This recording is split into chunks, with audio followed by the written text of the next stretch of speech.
Guilain Benessa, bonjour et merci d'être avec nous. Bonjour Liselotte, bonjour. Alors j'en profite pour annoncer aux auditeurs qui vous connaissent bien que vous sortirez prochainement un nouveau livre et qu'on vous recevra évidemment pour en parler. Donc voilà, attendez encore quelques jours, chers auditeurs, on vous met l'eau à la bouche et puis on en rediscutera. Le sujet du jour donc n'est pas littéraire, on va parler d'histoire avec il y a 80 ans donc cette démission du général de Gaulle.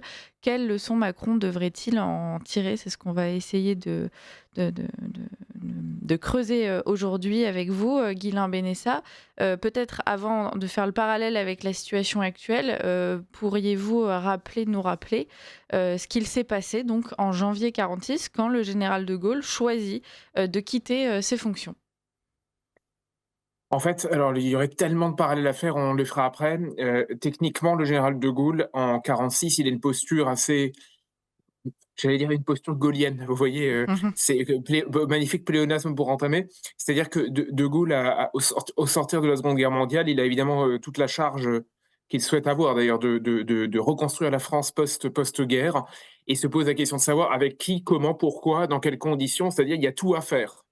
Et le héros de la France libre, le chef de la résistance, doit également se un homme politique, ce qu'il était évidemment en étant résistant. Ça, c'est aussi faire de la politique. Il n'empêche, se pose la question de la reconstruction. Et ce qui se passe, très simple, et c'est ce que De Gaulle va affronter durant les 12 ans en fait, qui le séparent de 46 à 58, c'est-à-dire à son retour, c'est qu'il ne constate qu'il a très peu de soutien, qu'en fait, ce qu'il appelle dans ses mémoires l'espèce de monarchie qu'il avait en tête, personne n'en veut, d'accord. Donc il a une certaine idée des institutions. D'ailleurs, regardez, en disant une espèce de monarchie, comme il le disait lui-même, ça veut dire qu'il avait clairement les institutions de la cinquième en ligne de mire déjà, avec un parlement moins puissant qu'auparavant, évidemment une restauration de l'exécutif, un président chef de navire, des institutions solides, etc., etc. Bref, la matrice de la cinquième République, il avait déjà en tête, mais personne ne le soutient réellement.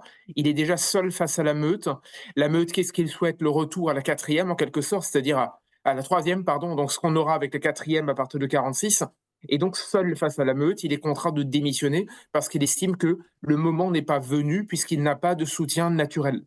En quelque sorte, et d'ailleurs, c'est assez intéressant de reprendre les articles d'époque. En fait, c'est un coup de tonnerre pour ses suiveurs, évidemment, mais c'est pas tellement un coup de tonnerre pour les politiques qui sont plutôt satisfaits de le voir redisparaître et regagner Colombey. Ce qui veut dire qu'en 46, il dit l'homme qui nous a sauvés, entre guillemets, hein, enfin même pas entre guillemets, on peut dire l'homme qui nous a sauvés, file la Colombey, face finalement à une espèce d'hébétude tranquille des politiques, face à une espèce de d'hébétude également généralisée. Alors Paris, ça bruisse à Paris en quelque sorte, mais finalement ça passe. Et il regagne Colombey, il démissionne et il entame sa traversée du désert qui va durer 12 ans jusqu'à son retour en 58. Je pense que le point central hein, pour contextualiser la chose, c'est cette espèce de sentiment chez De Gaulle que le temps n'était pas là pour faire ce qu'il avait à faire, que la légitimité qu'il guidait, historique, je veux dire, de l'homme qu'il est, ne suffisait pas à passer outre le scepticisme et que finalement, ses idées n'étaient pas encore, comment dire, n'avaient pas trouvé un écho suffisant auprès des partis politiques. Vous savez, au fond, je vais vous dire, on en a déjà parlé chez vous, Liselotte, et j'en parle régulièrement, j'essaye de le rappeler, de le souligner. Au fond, vous savez, en 46, les politiques ne voulaient pas de Gaulle. En 58, ils ont fini par le vouloir parce que c'était le seul à pouvoir un peu restaurer quoi que ce soit. Et au fond, en 46, il est déjà tel qu'il sera toute sa vie, on l'oublie largement. C'est que tous les partis politiques, ou presque, n'aimaient pas le général de Gaulle. La plupart des figures politiques avaient une espèce d'admiration, mais teintée de haine à son égard. Et en 46, il doit partir parce que les conditions ne sont pas réunies pour qu'il puisse faire l'œuvre qu'il voulait faire et qu'il fera 12 ans plus tard. Mmh. Alors, si on fait le parallèle avec Emmanuel Macron, déjà, je pense qu'on peut commencer par souhaiter que si un jour, par miracle, il démissionnait, c'est pas pour mieux revenir 12 ans plus tard, achever son œuvre. Je pense qu'on peut au moins s'accorder là-dessus. Mais voilà, malgré tout, en revanche, sur le point de départ, on s'accorde, et on comprend bien ce que vous commencez à nous dessiner. Il y a des parallèles à faire entre les 2 situations et donc notamment ce rapport entre, un président de la République, et son parlement et un déséquilibre évident. Est-ce que, aujourd'hui, Emmanuel Macron, qui démissionne, c'est véritablement la solution à cette instabilité politique dont tout le monde parle depuis maintenant, même quelques années? Alors, il faut commencer à dire une chose simple, un diagnostic. Emmanuel Macron n'est pas un homme politique, ce n'est pas un président de la République. Ce n'est pas une figure politique, il ne restera rien, à mon avis, dans l'histoire, si ce n'est, je tiens à le dire ce matin, si ce n'est qu'il est à lui-même, il est un trou noir. C'est-à-dire qu'Emmanuel Macron est un trou noir, il aspire tout le monde dans sa chute, les pour de bonnes et de mauvaises raisons. Je suis même pas sur ce genre de distinction, mais en fait, la plupart des politiques suivent et il aspire tout le monde. Pourquoi je dis ça? Votre question est simple, Liselotte, la démission d'Emmanuel Macron est-elle la solution? Alors, premièrement, c'est bien le problème, c'est que la démission a disparu, le principe même de la démission, qui est donc la prise en compte de sa responsabilité, ce principe a disparu depuis maintenant des décennies. À tel point que regardez, que vous preniez l'affaire de Louvre, vous savez, le cambriolage un peu invraisemblable qu'on a eu il y a peu de temps, Mmh. que vous preniez les problématiques je veux dire, d'Agnès Buzyn lors du Covid ou de la mairie de Paris, que vous preniez, je veux dire, on peut prendre plein de scandales ou de mini-scandales ou de tempêtes dans un verre d'eau ou de vraies tempêtes, à la limite, peu importe, personne ne saute jamais. Il n'y a plus de prise en compte de la responsabilité. C'est-à-dire que la démission, ou presque, ou vous voyez, la sanction qu'on s'applique à soi-même lorsqu'on ne fait pas le travail, c'est-à-dire démissionner, tout ça a disparu, premièrement. Ça, c'est vraiment c'est pas uniquement le macronisme, mais le macronisme, à mon avis, c'est l'acmé du principe de disparition de la responsabilité. Mmh. Deuxièmement, le problème de Macron, c'est que il sait sans savoir, ou plutôt il sait sans pratiquer. On retrouve des archives. Alors, le mot archive me fait mal un petit peu là, de dire archive, parce que je regardais les archives à cause de Gaulle hier soir. Vous m'avez appelé pour proposer une émission sur ce sujet. On en a discuté tous les deux. Je me replonge dans la grandeur du général pour parler de mots d'archive, et maintenant je me parle d'Emmanuel Macron. Mais Mmh. bref, encore autre parallèle un peu triste ce matin. Je replongeais tout de même récemment dans quelques discours et quelques prises de parole de Macron il y a quelques années. Macron disait lui-même à la fois dans son livre Révolution, je vous rappelle que je l'ai lu, d'accord? Ce qui n'était pas c'est pas une mince affaire de lire ce pince-somme bien inintéressant, mais à la fois dans Révolution et dans d'autres livres, Macron disait clairement qu'il n'envisageait pas de gouverner comme certains avaient pu le faire avant lui, c'est-à-dire d'accepter la cohabitation ou tout autre jeu dans lequel la démission comment dire, n'est pas pratiquée. C'est-à-dire qu'il ne se voyait pas gouverner de façon illégitime et s'arranger avec des discordances de majorité entre d'un côté l'exécutif, l'Élysée, et de l'autre le Parlement. Ça veut dire concrètement que pour Macron, la cohabitation, c'était niette. En tout cas, c'était son idée. Maintenant, que fait-il depuis 1 an et demi? Il ne cohabite pas, ou plutôt, il cohabite avec des majordomes successifs. Donc, il a cohabité avec Michel Barnier, l'homme, à mon avis, je pense qu'une partie de la droite avait même oublié qu'il existait, d'accord, en quelque sorte. Ensuite, il a cohabité avec François Bayrou. François Bayrou, c'était concrètement un dinosaure dont on croyait déjà qu'il nous restaurait la quatrième République qu'il a toujours adorée, c'est-à-dire le parlementarisme, le conciliabule, le compromis, enfin bref, François Bayrou, d'accord, toute sa vie, il a été cela. Et maintenant, il cohabite avec son majordome, d'accord, on peut dire, avec son valet de chambre, qui s'appelle Sébastien Lecornu, puisque Lecornu a quitté la droite pour rejoindre Macron, faisons vaguement de l'histoire, à quelques années d'intervalle. Il a rejoint Macron premier, il a quitté la droite avec Darmanin, etc., pour filer lorsque Fillon était empêtré dans ses histoires de costumes, et il est maintenant le dernier carré des fidèles qui reste avec Macron. Ce qui veut dire que Macron a trouvé l'équation ultime, ou plutôt la traîtrise ultime. Je perds les législatives, mais je ne pars pas. Je ne cohabite même pas vraiment, puisque je prends un majordome pour éviter d'avoir à appeler quelqu'un venant du RN ou d'un groupe majoritaire. Ou, en tout cas, d'une majorité relative plus puissante que l'extrême centre. Tout ça pour dire, et je l'ai souvent dit chez vous, et je réitère, la seule solution, ou plutôt c'était la démission d'Emmanuel Macron. Mais le problème qu'on a aujourd'hui, c'est que plus Macron patiente, moins il peut démissionner, ou plutôt moins la question se pose, puisqu'il gagne du temps tout en jouant sur à la fois la politique étrangère et la politique intérieure. Aujourd'hui, nous sommes le 20 janvier 2026. L'élection présidentielle a lieu dans un peu plus d'un an. Plus on se rapproche de la présidentielle, moins sa démission sera dans l'air, parce qu'il est tout simplement imbécile, ou plutôt absurde, de bouleverser le calendrier électoral avec tout ce que ça comporte à quelques mois des élections présidentielles. Alors que si 1 an et demi, il avait sauté et il avait démissionné, si on avait poussé à sa démission, là, la question aurait pu se poser, parce que vous avez le temps, déjà d'une part, d'organiser des élections, même mal, mais vous en organisez, et d'autre part, vous créez une vraie rupture par rapport à la date indiquée. Vous voyez ce que je veux dire? Ça paraît plus logique de bouleverser pour faire quelque chose. Bouleverser pour rien, alors que finalement tout le monde est fatigué du macronisme et qu'on se dit, on se tire vers la fin, au fond, on va y arriver, ça joue en faveur, quelque part, de l'immobilisme macronien. Maintenant, le problème, et j'en finis tout de suite avec là, je sais que je fais un tunnel, mais j'essaye de mettre Mmh. en perspective Tant que c'est la intéressant, ça période. va. Mettre en perspective la période, c'est que Macron, je disais, est un trou noir, Mmh.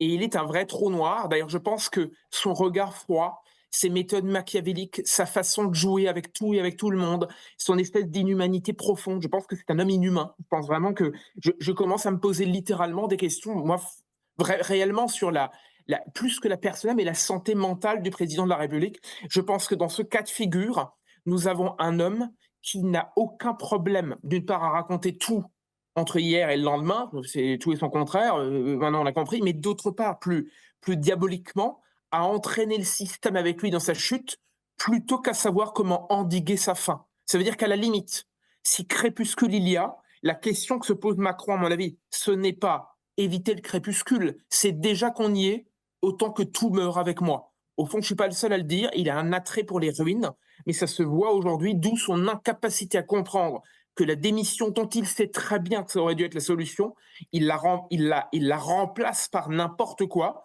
Et d'ailleurs, j'en veux pour preuve qu'hier, on a appris que Sébastien Lecornu, qui avait juré de ne pas pratiquer le 49.3, va l'utiliser parce que c'est la seule arme pour rester un peu plus en place, pour sauver au premier abord le gouvernement et surtout pour sauver derrière la figure plus ou moins intouchable, en tout cas cachée dans l'ombre, qui est Emmanuel Macron. Là où Emmanuel Macron est quand même assez fin, c'est que vous l'avez dit, il se choisit des majordomes, et finalement, là où De Gaulle reconnaissait, la faiblesse de sa position, et donc se retire, Emmanuel Macron lui choisit de rester, d'imposer son rôle et à travers la main de ses majordomes. C'est-à-dire qu'il n'a même plus le sale boulot à faire, il se protège et d'une certaine façon, il pourra peut-être dire un jour de toute façon que par exemple, pour ce budget 2026, c'était la tâche de Lecornu, c'est la faute de Lecornu et que lui, Emmanuel Macron, finalement, n'a fait que le nommer et puis bon, l'erreur, restera, minime. Ah, et vous avez complètement raison, il y a 2 choses, une chose plus contextuelle, une chose plus sur le long cours, si vous voulez. Chose contextuelle, c'est que, Macron, effectivement, Emmanuel Macron, il joue avec les hommes, il les use, ou plutôt, vous savez, la phrase de Nicolas Sarkozy à l'égard de Fillon, François Fillon, Sarkozy disait à l'époque, «François Fillon est mon collaborateur». Non, c'était Chirac, non, c'était Sarkozy qui disait, «François Fillon, c'est mon collaborateur», en parlant de son premier ministre. Et historiquement, on disait que le Premier ministre, c'est le fusible du président de la République. C'était une vieille expression pour dire concrètement que c'est lui qui prend les coups. Mmh. En fait, Emmanuel Macron a créé, alors c'est un mot que j'emploie régulièrement, je ne sais pas si je suis le seul, mais pour moi, Emmanuel Macron a créé la figure du Premier ministre par avant. C'est-à-dire qu'il faut juste le cacher. Il faut que Macron puisse se retrancher dans une citadelle et il faut trouver quelqu'un pour cacher l'espèce de dénuement qui le touche.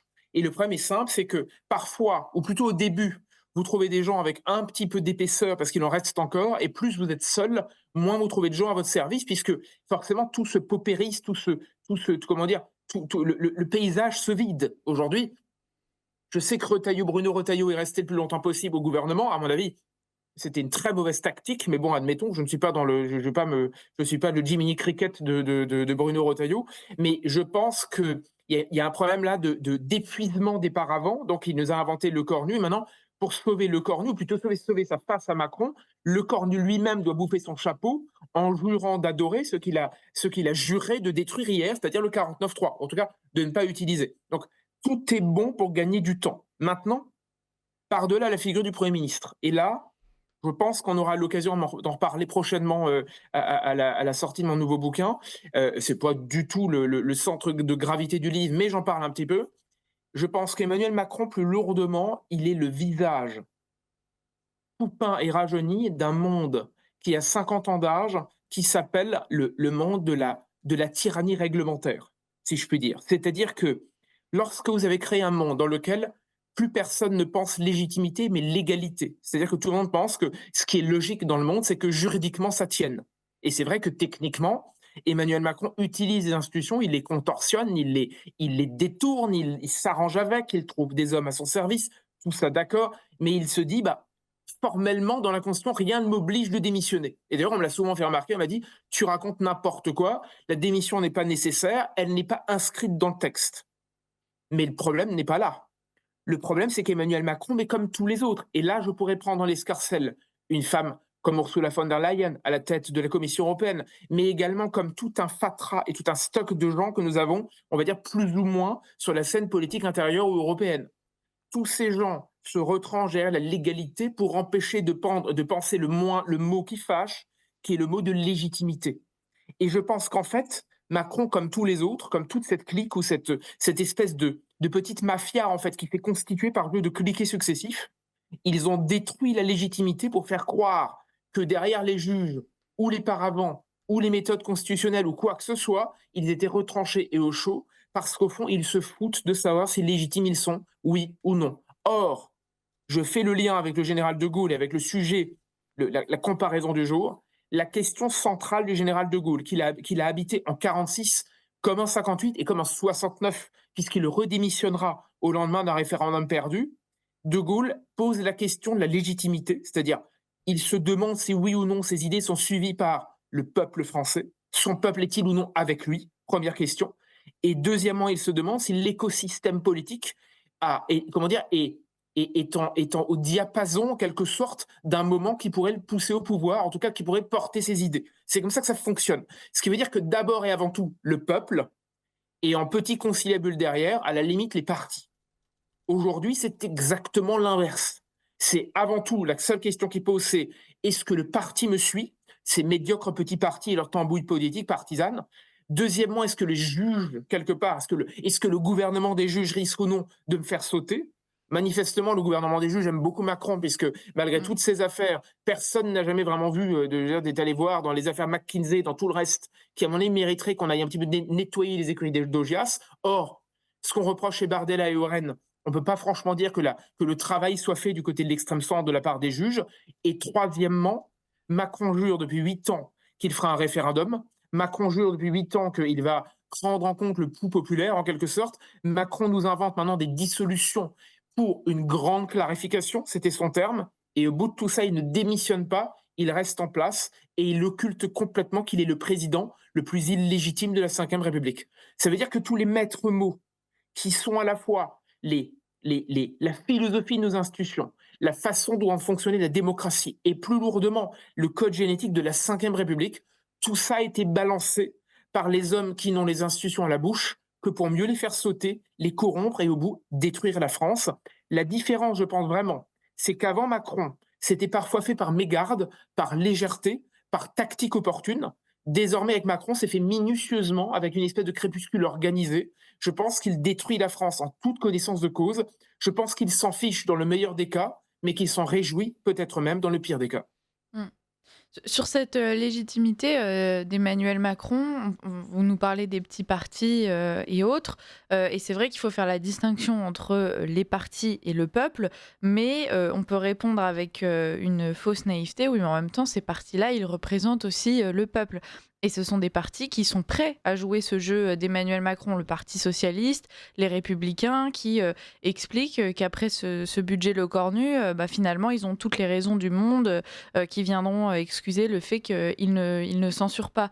Donc, est-ce que véritablement Emmanuel Macron est légitime? Parce que vous l'avez rappelé, le général de Gaulle démissionne aussi en sachant qu'il n'est plus soutenu, que les partis le regardent mal. Bon, on est dans une situation presque peut-être légèrement différente avec, encore une fois, par exemple, le Parti socialiste ou les Républicains qui regardent mal Emmanuel Macron quand il s'agit d'en parler à leurs auditeurs, mais en même temps gardent un petit sourire en coin et puis une main tendue si jamais ça peut leur servir. Et ils sont, d'une certaine façon, quand même, les représentants d'une partie du peuple. Alors, premièrement, il faut s'entendre à ce qu'on parle mais bon, ça c'est un autre sujet, ce qu'on appelle le peuple.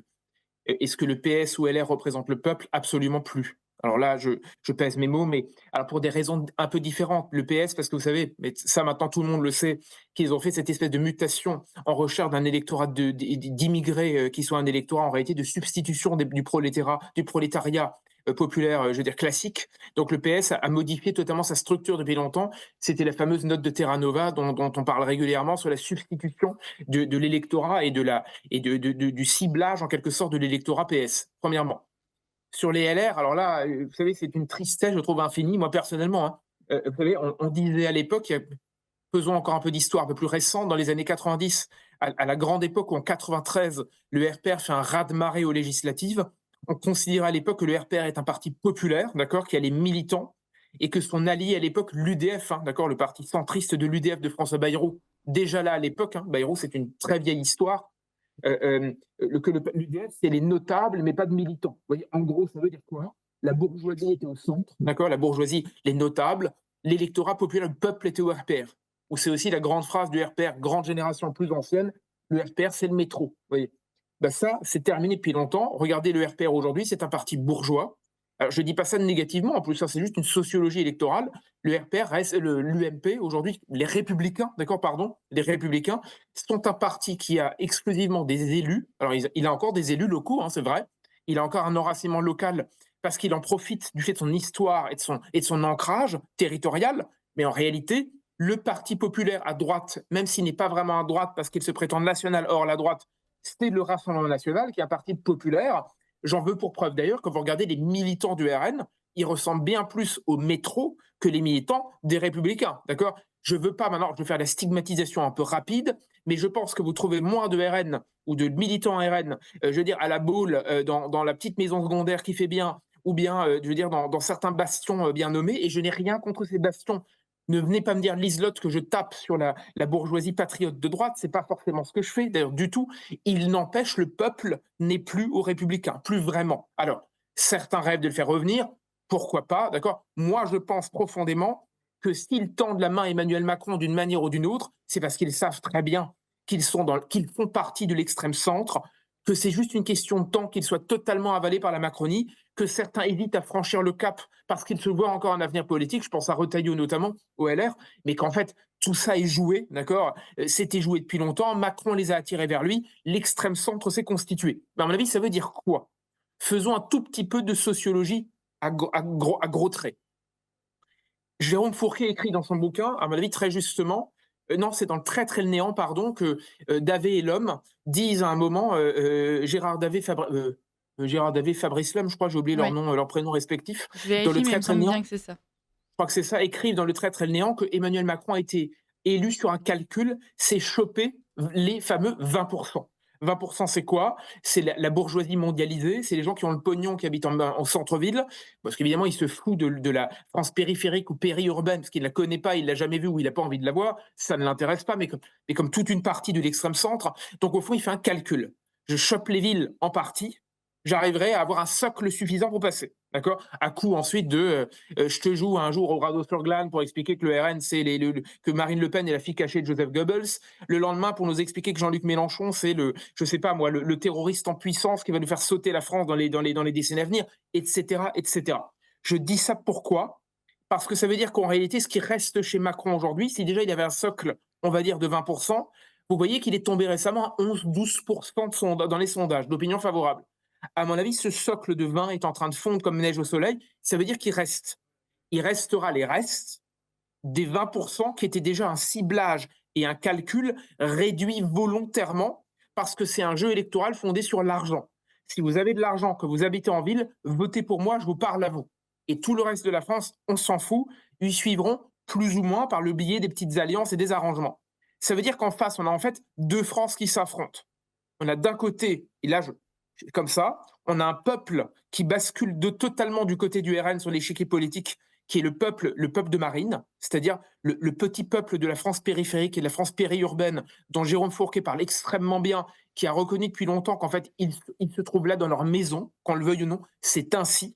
Et de l'autre côté, le peuple de Mélenchon, qui est ce peuple de gauche quasi insurrectionnel, fasciné par certains par Gaza, par d'autres par la discrimination tous azimuts et qui joue parfois contre la France, ces deux parties du peuple avancent l'un contre l'autre. Et tout le reste est attiré par cela. C'est-à-dire que vous preniez la gauche avec le PS ou la droite Je sais que Reconquête essaye d'exister là-dedans, mais pour l'instant, le pari est audacieux. On verra bien, hein, d'accord. D'ailleurs, la candidature de Sarah Knafo est intéressante, puisqu'elle fait le pari qu'à Paris, elle arrivera à troubler ce jeu de l'extrême centre parisien ou de la gauche moderne parisienne, on va dire ça comme ça. Pour revenir à tout ça, je fais le lien.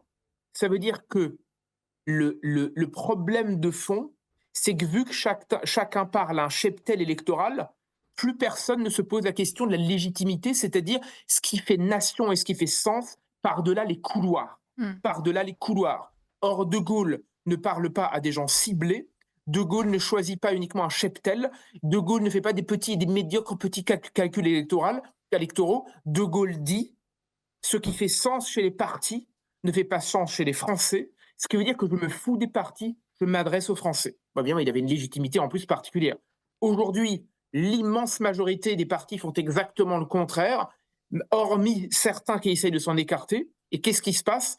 Plus ces partis essayent de tenir, c'est-à-dire LR, extrême centre macronien, PS, écolo et quelques autres, plus ces gens font le parti de la tambouille et essayent de se raccrocher au wagon en se tendant la main mutuellement, moins ils sont légitimes, plus ils se détournent du peuple, plus le peuple le voit et moins le peuple vote pour eux, ce qui veut dire qu'ils ne peuvent même plus vouloir la dissolution, parce que si demain il y a dissolution, il y a appel aux urnes et ils Ouais. finissent tous complètement rétamés, puisque tout le monde a compris depuis maintenant 1 an et demi que la seule chose qu'ils font, c'est qu'à force d'être illégitimes, ils préfèrent tendre la main au président le plus illégitime de tous, parce qu'au fond, mieux vaut sauver les meubles que de s'attendre à ce que le peuple vous vote, lorsque de toute façon, il ne rêve que d'une chose, c'est vous voir dégager. Mmh.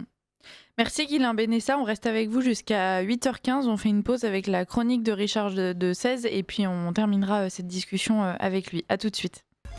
Ligne droite, Nous avons de la visite. le face-à-face.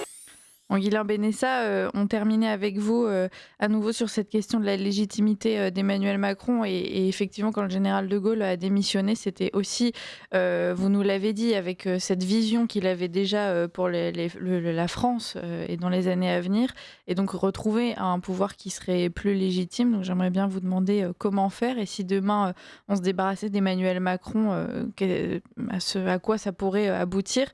Mais avant ça, peut-être une réaction à la chronique de Richard de 16 et donc à la position de Bruno Retailleau. Écoutez, j'ai écouté Richard avec intérêt à l'instant, puisque il nous a rejoint dans la première partie de discussion sur comment dire, ce qui reste des LR et ce qui reste de la Macronie, c'est-à-dire de l'extrême centre, d'ailleurs, pour être logique, enfin pour être plutôt précis. C'est-à-dire que Bruno Retailleau, comme les autres, de toute façon, attendent vainement d'être sur la ligne d'arrivée, ou plutôt la ligne de départ, d'ailleurs, hein, des présidentielles. Le problème, vous savez, je ne suis, encore une fois, je disais tout à l'heure, je ne suis pas dans la tête de Bruno Retailleau ni des autres, et puis je m'en garderai bien. Simplement, la question que je me demande, c'est comment est-ce qu'on peut faire des calculs politiques aussi ratés? C'est-à-dire, quand on constate que de toute façon, le vent de l'histoire ne vous porte plus. Soyons un moment tactique et politique. Vous voyez, c'est pas du tout ma tasse de thé, je ne suis pas politique, j'en ai rien à foutre. Le seul guide pour moi qui existe en France, il s'appelle le général de Gaulle, il s'appelle Michel Debré, etc. Nos grands anciens, vous voyez, pour prendre une formule Lovecraftienne un peu étonnante en la matière, mais je préfère nos grands anciens à nos petits actuels, on va dire ça comme ça. Donc, ça m'intéresse assez peu, mais intéressons-nous 2 minutes à cela. Comment peut-on faire le pari qu'on ait des électeurs alors que vous avez un parti qui est moribond? C'est-à-dire l'objectif d'un politique comme Retailleau et de tous les autres, s'ils veulent remporter une élection, ce n'est plus, vous voyez, de parler à la France. On en parlait tout à l'heure avec le général de Gaulle. C'est de penser qu'un électorat résiste un petit peu, qu'ils arriveront à agréger des espèces de mécontents de la Macronie qui n'ont pas encore basculé de l'autre côté. Donc on fait une espèce de mauvaise sociologie à partir de petits chiffres et de statistiques qui, à mon avis, sont extrêmement discutables, pour s'imaginer qu'avec un trou de souris, on passera parce que le responsable du chaos ne sera plus là. Vous voyez ce que je veux dire? C'est des arrangements. Et là-dedans, l'extrait que vous avez passé sur la visite, je veux dire, dans les boutiques des Républicains, avec cette espèce de distribution de goodies, je veux dire, et ces formules empoulées de vieux stratèges ou de vieux marketeurs des années 80, c'est extrêmement triste pour moi quand même de voir un parti qui était jadis le RPR, je disais le métro, le grand parti populaire de droite, être devenu un grenier à recycler, dans lequel les chefs s'engueulent, et les chefs s'engueulent pour contrôler globalement un parti qui, roulement de tambour, fera dans le meilleur des cas quelques pourcents aux élections présidentielles. Et rappelons-le, avec l'hologramme, parce que c'était un hologramme, cette femme, avec l'hologramme président du conseil régional de Paris qu'on a eu la dernière fois, qui était, rappelez-moi son nom, Valérie Pécresse, a réussi à faire moins de 5% aux élections présidentielles, lorsque le naufrage est tellement prévu.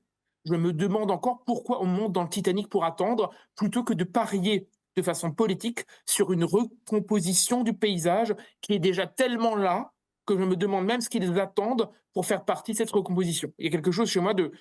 Je suis un peu hébété, vous voyez, à voir ces élites politiques s'enfoncer chaque jour un peu plus dans une situation qui ne peut les emmener que, à mon avis, vers la défaite et le pire.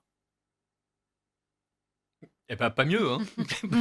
Voilà, ce qui est fascinant, c'est effectivement la manière dont le LR a décidé d'être bourgeois jusqu'au bout, de s'accrocher à une prétendue respectabilité, avec le camarade Retailleau qui explique que ses premières amours étaient l'économie et que ça restera l'économie, et qui, en permanence, après s'être constitué une semi-réputation de semi-habile grâce au ministère de l'Intérieur, essaye en permanence de revenir sur les fondamentaux économiques d'un libéralisme bien tempéré, et il n'y arrive pas. Sur la légitimité d'Emmanuel Macron, elle est malgré tout pleine et entière. Il a réussi à magnifiquement utiliser la constitution de la Ve République que lui a léguée le général de Gaulle. Et donc, on peut toujours considérer qu'il n'est pas gaulliste dans l'application de l'esprit de la Constitution, mais c'est précisément le piège de ces constitutions qui sont d'abord un outil de droit, et le président Emmanuel Macron utilise vraiment les outils qu'on lui a donnés. Il utilise l'article 47, il utilise l'article 49, enfin, il aurait aimé utiliser l'article 47, il n'a pas pu le faire, il utilise l'article 49.3, et en fait, tout le système politique est là pour recueillir l'héritage de Gaulle et le faire fructifier. On explique qu'on a trahi l'esprit des institutions. Les institutions sont telles qu'elles ont été écrites, elles sont telles qu'elles ont été dessinées, et si De Gaulle avait voulu rédiger une autre constitution, il l'aurait fait. Je trouve qu'on dresse une statue au général de Gaulle de chef providentiel et intelligent. Il a quand même en permanence, lui aussi, procéder à des accommodements raisonnables, comme disent les Canadiens quand il s'agit d'autoriser la burqa dans les rues de Montréal, qui consiste, par exemple, à faire alliance avec les communistes. Et donc, on n'a pas chez De Gaulle une vision de la France qui s'appuie sur une vision du pouvoir qui se passe du système des partis. En fait, il a inscrit dans la Constitution de 58 le fait que les partis étaient nécessaires, et donc on se retrouve avec un président qui joue à fond de ce système des partis, et avec d'ailleurs des partis moribonds dans les faits, c'est-à-dire faute de militants, mais victorieux à la Chambre en nombre de représentants, qui eux-mêmes jouent de la Constitution de la Ve République. Donc, je ne suis pas certain qu'on puisse dresser à ce point-là un Emmanuel Macron minable gaulliste par rapport au général de Gaulle, grand ancien gaullien. J'ai beaucoup aimé d'ailleurs la référence au mythe de Cthulhu et donc à Lovecraft quand vous parlez des grands anciens. Donc, les grands anciens sont en fait des dieux immémoriaux, généralement tentaculaires et gluants, qui hantent les imaginaires sombres de l'humanité. C'est un peu comme ça que je vois le général de Gaulle, en effet. Vous savez, sur la légitimité gaullienne, là, je vous rejoins pas, Richard, là-dessus, parce que, en fait, quand vous dites... Ça m'aurait étonné, Guilain. Non, mais sur les accommodements raisonnables du général de Gaulle. Alors, le problème, vous savez, c'est que je disais tout à l'heure à Liselotte, j'ai repassé beaucoup de temps sur de Gaulle ces dernières années, ces derniers mois surtout d'ailleurs. En fait, le problème, vous savez, c'est que plus je lis de Gaulle, plus il est incontournable et plus je n'arrive pas à lui trouver presque quoi que ce soit. C'est-à-dire, je précise, je suis d'accord avec vous, il a fait avec les partis, certes. Je suis d'accord avec vous, il a gouverné avec les communistes. OK. Je suis d'accord avec vous, il a fait avec le réel. Je suis d'accord, mais il a fait avec le réel parce que, premièrement, il faut bien faire avec. Ça s'appelle faire de la politique. Là, ce n'est pas, je le dis souvent, c'est un héros, c'est pas un saint. Vous savez, j'aimais beaucoup une fois la distinction faite par Alain Finkielkraut à propos d'Arnaud Beltrame, où il disait « Beltrame n'est pas un héros, c'est un saint ». Arnaud Beltrame, parce qu'il avait donné sa vie. Or, un héros, c'est autre chose dans le geste héroïque que de donner sa vie. C'est, il y a l'acte héroïque, c'est-à-dire la potentialité de la mort, de l'assassinat, de la difficulté, de la douleur, etc. De Gaulle est un héros de ce point de vue-là. C'est-à-dire, c'est un mec, c'est un type, ou un grand homme, ou un grand ancien, comme on dit aujourd'hui ce matin, qui n'a jamais fait mystère du fait que c'est aussi un tacticien, que c'est aussi un homme qui a su mener sa barque par moment pour jouer des oppositions contrôlées et savoir à qui s'adresser, etc. D'où son retour en 58. Mais là où je veux en venir, c'est que la question pour moi centrale, évidemment, de l'esprit des institutions. Richard, vous le balayez un peu vite, à mon avis, parce que la question centrale n'est pas de savoir si la Constitution est parfaite. La question centrale, elle est de savoir est-ce que le droit, donc les institutions et les règles inscrites, doivent ou non primer sur le pays. Et moi, très simple, je retire encore une fois ce triptyque gaulien qui est pour moi le plus beau des triptyques qu'on puisse utiliser et qu'on devrait marteler aujourd'hui dans les écoles de France et de Navarre, même dans les écoles de droit. D'ailleurs, je suis le premier à le rappeler lorsque je fais conférence ou je fais cours. Il y a la fameuse phrase de Gaulle à Jean Foyer, quand il lui dit « N'oubliez pas Foyer, il y a d'abord la France, ensuite l'État, et après, dans la mesure où les deux intérêts sont préservés, le droit. » Et on oublie toujours cette petite particularité dans la mesure où les deux intérêts sont préservés. Ça veut dire que la France à titre principal, l'État à titre subsidiaire et le droit à titre infiniment subsidiaire, si les deux autres sont préservés, et seulement à ce moment-là. Ça veut dire que le problème de Macron, mais de tous les autres, c'est qu'il pense d'abord au droit, d'abord aux règles, d'abord aux institutions, et ensuite et seulement ensuite à la France, ce qui veut dire que ce grand renversement joue dans tous les domaines. Et juste une petite remarque sur le libéralisme ou les questions, là je vous rejoins totalement Richard, hein. Vous en parlez d'ailleurs régulièrement à l'antenne de ce socialisme qui a un peu tout cassé. Il y a quelque chose qui me sidère dans les débats sur Retailleau, Wauquiez, le budget, etc. Excuse-moi Liselotte, hein, je reviens à un rang, malheureusement, à un niveau un petit peu plus lamentable de la politique politicienne d'aujourd'hui, mais tout de même, ça me sidère que des hommes de droite disent oui, le budget, il n'est pas terrible, il faudrait qu'on discute, etc., parce qu'il n'est pas assez libéral ou il faudrait ouvrir. Non, mais disons la vérité. La France est le dernier pays soviétique au monde, d'accord? Il doit rester Cuba, d'accord? Il y avait l'URSS avant Poutine. Il doit se trouver quelques régimes un peu cinglés à droite à gauche. Et d'ailleurs, l'Union européenne elle-même est un peu un système soviétique par certains aspects. Mais en fait, il ne s'agit pas en France de penser un budget avec un peu plus de libéralisme, un peu plus de souplesse. Il s'agit en France de concevoir un budget dans lequel les Français peuvent encore vivre, puisqu'en fait, toutes les classes globales sont en train de crever sous les fourches codines de finances publiques françaises qui sont folles depuis si longtemps qu'on en vient à penser que baisser les impôts, c'est une mesure libérale.